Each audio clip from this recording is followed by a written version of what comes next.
Hello, everyone. I'm Patty Ann Brown, and you are in the strategy room. Hillary Clinton is shuffling her campaign schedule to add more stops in California ahead of that state's June 7th primary. Polls show a tight race between Clinton and Democratic rival Bernie Sanders.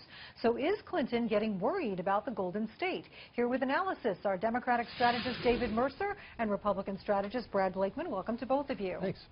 Let's take a look at a recent poll from the Public Policy Institute of California. It shows Hillary Clinton at 46%, Senator Sanders at 44%. That is within the margin of error, so statistically a tie. So, David, is the California Democratic primary race closer than Mrs. Clinton had anticipated?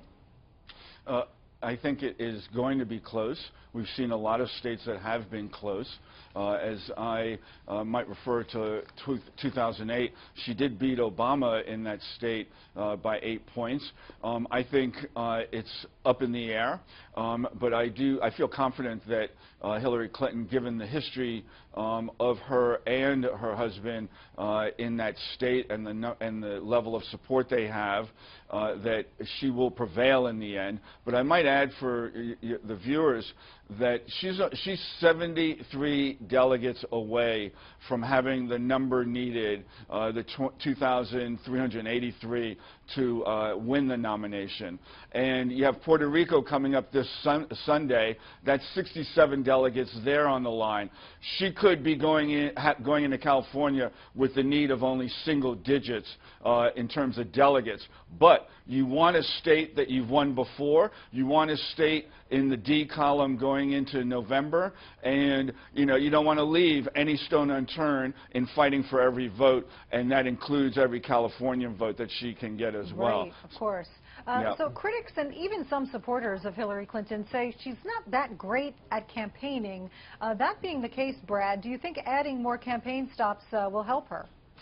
No, I don't. I think that Bernie Sanders has really caught on. This was supposed to be over a long time ago. Who would have thought that Donald Trump would have clinched the nomination before Hillary Clinton? And for all intents and purposes, it was over. Hillary's going to get the nomination, but Democrats are hedging their bets. They're in chaos. She is under serious FBI investigation. If she were to be indicted, then what happens? She would have to leave the race, and by the way, they're not going to give it to Bernie Sanders. They'd have to find somebody else, and that party would be turned on its head. So Democrats like to revel in the intrigue on the Republican side when they are absolutely have a storm cloud hanging over their presumptive nominee. And that's why Bernie Sanders isn't going anywhere. He hopes to be the heir apparent, and that's not going to happen. Yeah, David, Patty Ann, if I can just say, to ask whether this is a good candidate, it almost is a rhetorical question, in that here's a woman that is beating her opponent by 3 million votes.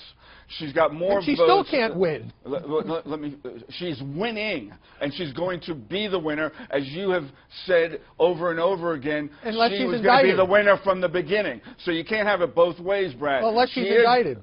Let's let yeah, David finish. No, you're the only one talking about indictment. No one else in the FBI is talking about it. 150 FBI agents are talking about it. All right, let's let David finish.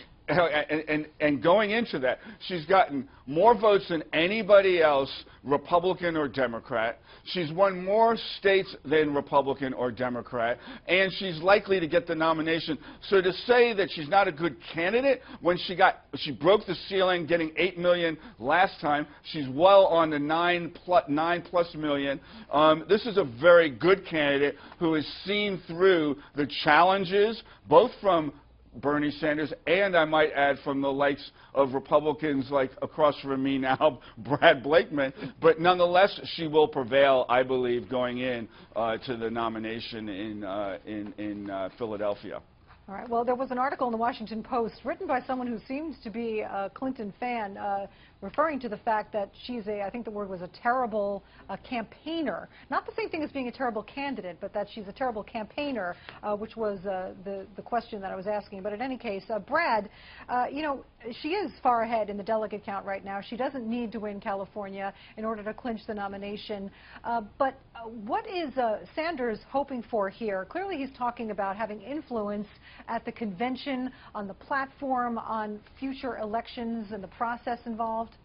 Sure, he's got an army of supporters who don't like Hillary. Hillary is an awful campaigner. Just take a look at the polls. She's neither trusted or liked.